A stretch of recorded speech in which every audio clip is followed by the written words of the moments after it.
দ্বিতীয় প্রিন্টে আমার নীল কালারটা অনেক ভালোভাবে আসলো। তো ভিউয়ার্স আমার এখন হলুদ কালারটা দরকার। তো আমরা গরম পানিতে আবার রাখলাম, রাখার পরে আমাদের দেখা যাচ্ছে যে আংশিক পরিমাণ হলুদ কালারটা বের হচ্ছে, কিন্তু আমাদের নীল ম্যাজেন্টা অনেক ভালোভাবে বের হচ্ছে, কিন্তু হলুদের পরিমাণটা তাও অনেক কম। তো ভিউয়ার্স একটু কষ্ট আছে, কষ্ট করলে অবশ্যই সাফল্য অর্জন করা যায়। তো একটু ধৈর্য সহকারে দেখুন এবং ধৈর্য সহকারে টেস্টগুলো একটু করুন। আমি প্রথমে এই গিয়া হয়ে গেছিলাম, কিন্তু এরপরে দেখি না অবশ্যই হতে হবে, কেন হবে না। তো ভিউয়ার্স এখন দিলাম, দেখা যায় কি আসুক। না এখনও হলুদটা আসে নাই, দুঃখের বিষয়। হলুদটা ভিউয়ার্স আসবে, একটু আবার প্রসেসটা আবারভাবে করতে হবে। ভিউয়ার্স দেখতে পাচ্ছেন আমরা প্রথম প্রিন্ট, দ্বিতীয় প্রিন্ট, তৃতীয় প্রিন্ট, কিন্তু হলুদটা আসে নাই।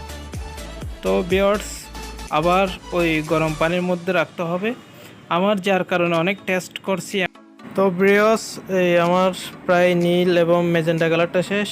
তো এখন হলুদে বের হচ্ছে, আমার হলুদ লাইনটা অলরেডি চালু হয়ে গেছে। তো এখন আপনারা দেখতে পাচ্ছেন হলুদ কালারটা অনেক ভালোভাবে আসতেছে। তো এখন আমরা প্রিন্টে যাই দেখি আবার। তো ভিউয়ার্স আমরা এখন পেন্ট দিচ্ছি, দেওয়ার পরে দেখি কি কালারটা কীরকম আসতেছে। আগে তো আপনারা দেখছেন কীরকম দের করে আসতেছে। তো ভিউয়ার্স একটু হোয়াইট।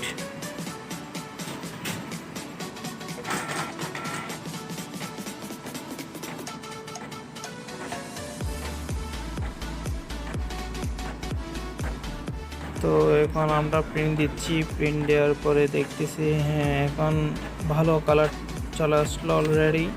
ভিউয়ার্স আপনারা দেখতে পাচ্ছেন আমার কালারটা ঠিক মতো আসছে। তো এখানে সব একটা সমস্যা হয়েছে, যা লালটা একটু কম লাল হয়ে আসছে, আর সবগুলা ওভারঅল ঠিক আছে।